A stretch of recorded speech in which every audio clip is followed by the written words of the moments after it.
Hello viewers, welcome to my YouTube channel. तो आज हम आपके लिए एक और प्रैक्टिस प्रॉब्लम लेके आए हैं आईआईटी जैम एग्जामिनेशन की, जो कि लीनियर अलजेब्रा में पूछा गया था और ये 2019 में पूछा गया था और ये आपका 1 मार्क्स का क्वेश्चन है और ये न्यूमेरिकल आंसर टाइप में आया था। तो चलिए क्वेश्चन में रीड आउट कर लेता हूं। Let W1 and W2 be subspaces of a real vector space R100 defined by W1 is equal to X1, X2, X3, so on X100 such that Xi is equal to 0. कब? जब I होगा divisible by 4. And W2 is equal to X1, X2, X3, so on X100. कब? जब Xi होगा बराबर Xi होगा 0, जब आपका I डिविजिबल बाय है 5। तो इसका मतलब देखो क्या है यहां पर आपको आएगी पहली एंट्री X1, दूसरी एंट्री X2, तीसरी एंट्री X3 और चौथी एंट्री आपको आएगी X4, लेकिन वो X4 होगा 0 के बराबर, क्योंकि 4 डिवाइड इज 4। तो यहां पर आएगा X1, X2, X3, फिर आएगा 0, उसके बाद आएगा X5, X6, X7, उसके बाद आता है X8, but again 8 is divisible by 4, इसका मतलब वो एंट्री भी आएगी 0। तो जो कोई भी एंट्री जिसका यहां पर नीचे सुफिक्स आपको आएगा ना, ये 4 से डिविजिबल होगा तो वो 0 आएगी। तो इसी तरह यहां पर जो सुफिक्स 5 से डिवाइड होगा ना, वो भी आएगा, तो वो एंट्री आपकी 0 के बराबर आएगी। तो फिर आपको बोला गया है कि जरा डायमेंशन निकालिए इंटरसेक्शन का। तो इंटरसेक्शन का डायमेंशन क्या होगा?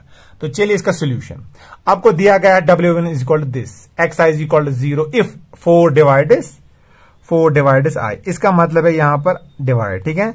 इसी तरह W2 is equal to X2, X3, so on X100 such that Xi is equal to 0 if 5 divide is I। तो इंटरसेक्शन में क्या आएगा? दोनों के दोनों एलिमेंट्स आएंगे और ये दोनों कंडीशन सेटिस्फाई होनी चाहिए, ठीक है। तो जो W1 इंटरसेक्शन W2 है उसमें आएगा X1, X2, X3, so on X100 such that Xi is equal to 0 if 4 divide is I and 5 divide is I। तो हमें देखना है पहले यहां पर कितने एंट्रीज होंगी जो कि 0 नहीं है, तो कौन कौन सी एंट्री यहां पर 0 होगी? देखो क्लियरली,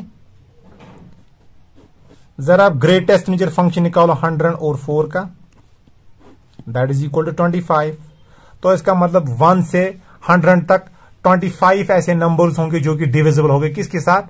डिविजिबल होंगे 4 के साथ। इसका मतलब क्या है? देयरफॉर there are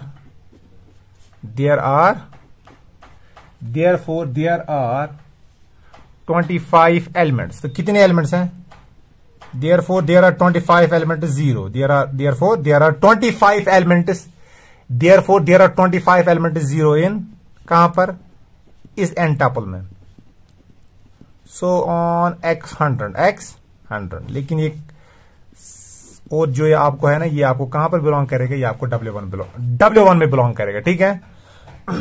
तो अगर आपको कोई बोले what is the dimension of W1, तो आपको देखना है कि इसमें कितनी नॉन ट्रिवियल एंट्रीज है। नॉन ट्रिवियल एंट्रीज का मतलब कि अगर आपको यहां पर कोई भी एलिमेंट लिखना है ना, W1 में कोई भी एलिमेंट आपको लिखना है आर्बिट्रेरली, तो आपको कितनी इंफॉर्मेशन चाहिए? तो आपको कम से कम 75 एलिमेंट चाहिए, क्योंकि 25 एलिमेंट तो 0 है, तो बचे कितने एलिमेंट्स वहां पर? 100 माइनस 75। इसका मतलब अगर W1 का डायमेंशन बोलता ना, तो वो आता 75। इसी तरह आप देखेंगे W2 में कितने एलिमेंट्स हैं? 100 divide by 5, 100 divide by 5। Also greatest integer function of 100 divide by 5 वो किसके बराबर आएगा? 20 के बराबर। तो इसका मतलब अगर आप देखोगे यहां पर, तो therefore there are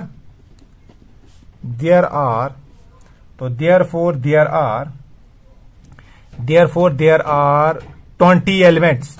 there are 20 elements।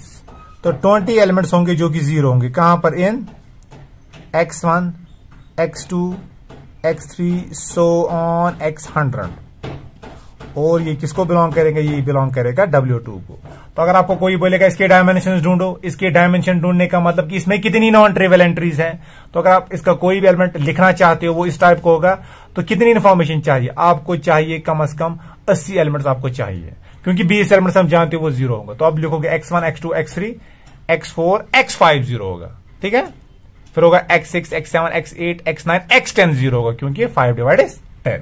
तो so on and so fourth. तो इसमें कितने एलिमेंट्स हैं? 20 एलिमेंट्स से 0 है, तो 20 एलिमेंट्स इसमें 0 हैं। तो इसका डायमेंशन अगर आपको पूछा जाए W2 का, तो वो आएगा 40 नहीं, वो आएगा 100 minus 20 that is 80।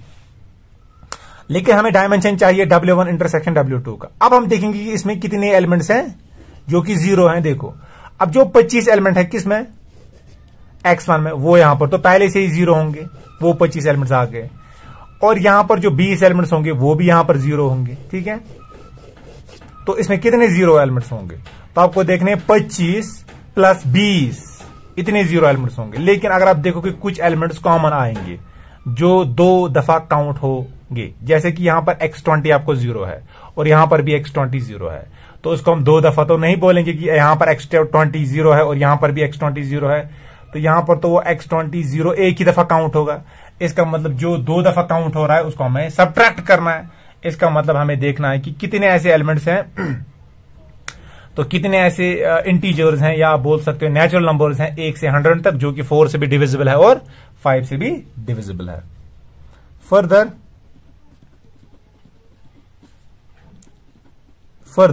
Greatest function 100 आपको देखना है जो 4 से भी डिविजिबल हो और 5 से भी डिविजिबल हो। तो जो 4 से डिविजिबल होगा और 5 से डिविजिबल होगा वो उसके लीस्ट कॉमन मल्टीपल से भी डिविजिबल होगा। अब जरा इनका लीस्ट कॉमन मल्टीपल निकालो तो वो क्या आएगा 20। And what is 20 divide by 2, that is 5। इसका मतलब 5 एलिमेंट्स ऐसे होंगे जो 4 से भी डिवाइड होंगे। इसका मतलब देयर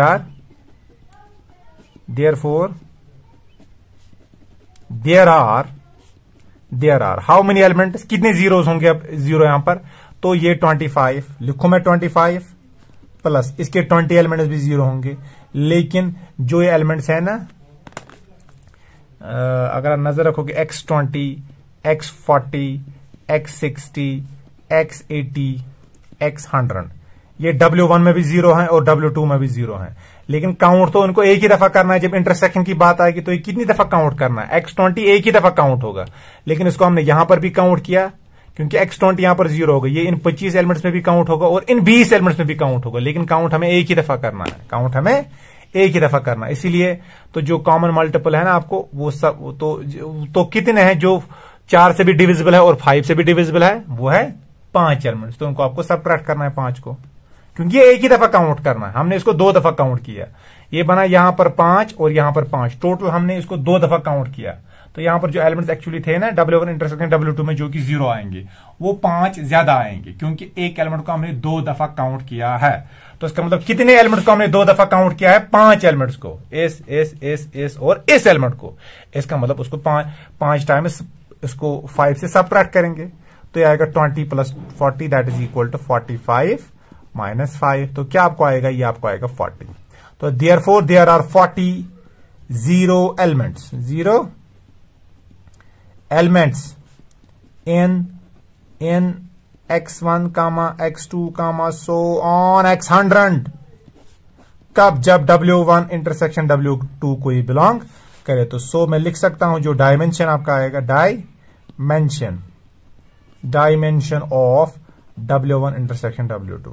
तो इसका डायमेंशन क्या आएगा आपको देखने, इसमें कितने नॉन ट्रिवियल एंट्रीज हैं, टोटल एंट्रीज कितने हैं 100 एंट्रीज। तो यहां से यहां तक टोटल एंट्रीज कितने हैं W1 इंटरसेक्शन W2 में, ये यहां से यहां तक ये 100 एंट्रीज है। और इन 100 एंट्रीज में कितने एंट्रीज नॉन ट्रिवियल है, नॉन ट्रिवियल का मतलब जिनका वैल्यू हमें पता ही नहीं है, ठीक है, जो आर्बिट्ररली वैल्यू चूज करते हैं। तो आपको पता है xi इज इक्वल टू 0, तो कितने xi 0 है, 40 xi आपको 0। इसका मतलब मैं लिखूंगा 100 माइनस 40।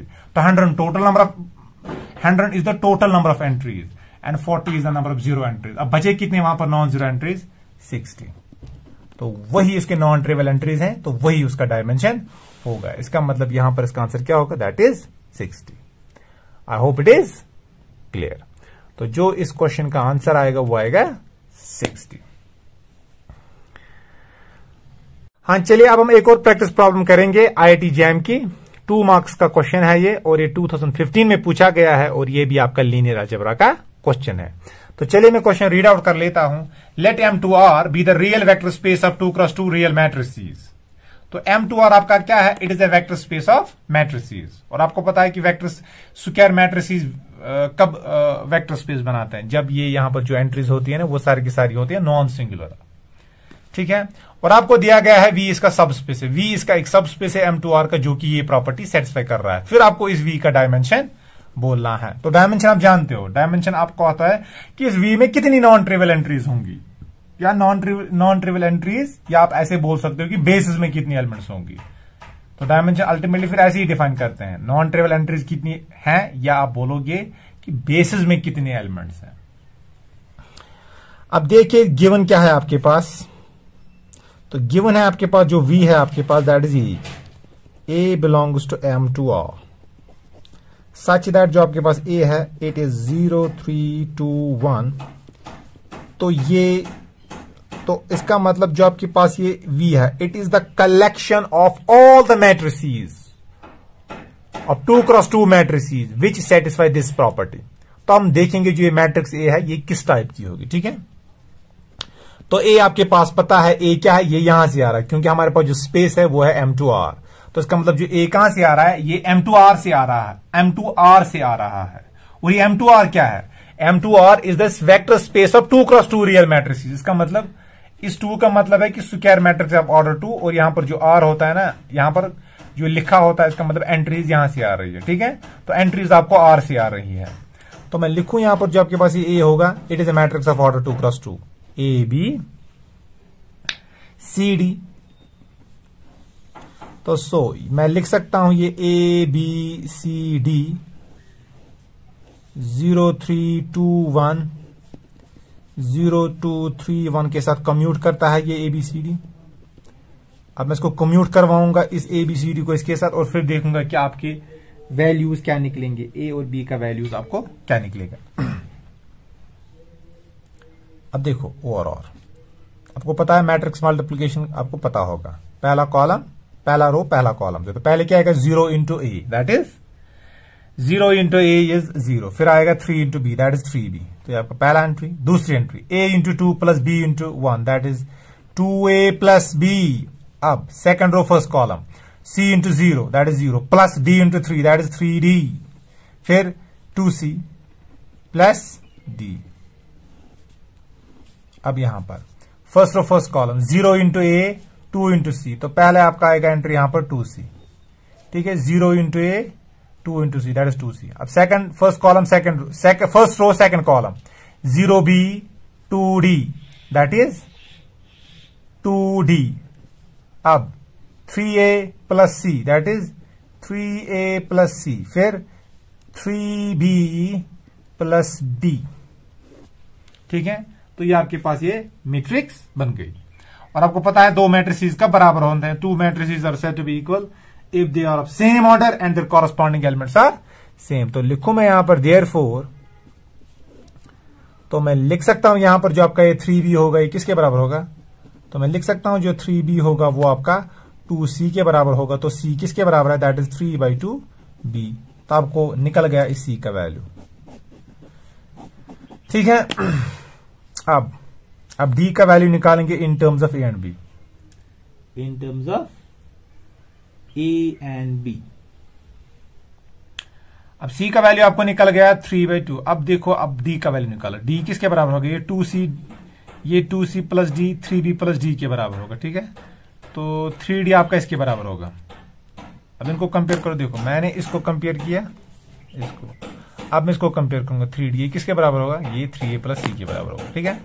तो मैं लिखूं यहां पर 3D is equal to 3A plus C, ठीक है। तो ओवरऑल तो 3D आपको किसके बराबर आएगा, that is 3a plus what is c, c is 3/2b। तो ओवरऑल तो जो आपको d निकलेगा, अब 3 से डिवाइड करो, 3 कट हो जाएगा, यहां पर आएगा a प्लस b/2। तो ये आपका d आएगा। तो इसका मतलब आपको c भी आया इन टर्म्स ऑफ b और d भी आया in terms of a and b। तो what does it mean, it means तो देयरफॉर